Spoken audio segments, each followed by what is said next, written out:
Një tërmet me magnitudë 7.4 sipas shkallës Richter ka goditur rajonin jugor të Filipineve, duke shkaktuar panik të madh mes banorëve dhe duke ngritur shqetësime për dëme të konsiderueshme.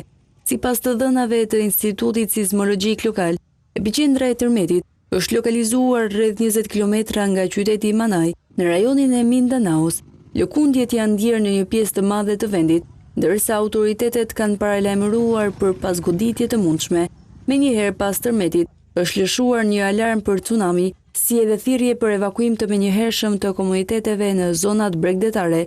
Ekipet e emergjencës janë vendosur në gatishmëri të plotë dhe po punojnë për të vlerësuar dëmet, si dhe për të ndihmuar banorët e prekur.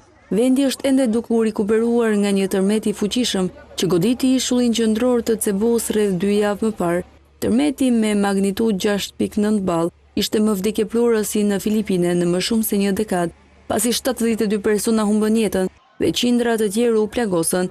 Filipinet ndodhen në unazën e zjarrt të paqësorit, një zonë e njohur për aktivitet të lartë sismik dhe vulkanik, gjë që e bën vendin të ekspozuar shpesh ndaj fatkeqësive natyrore, si tërmete dhe shpërthime vulkanike.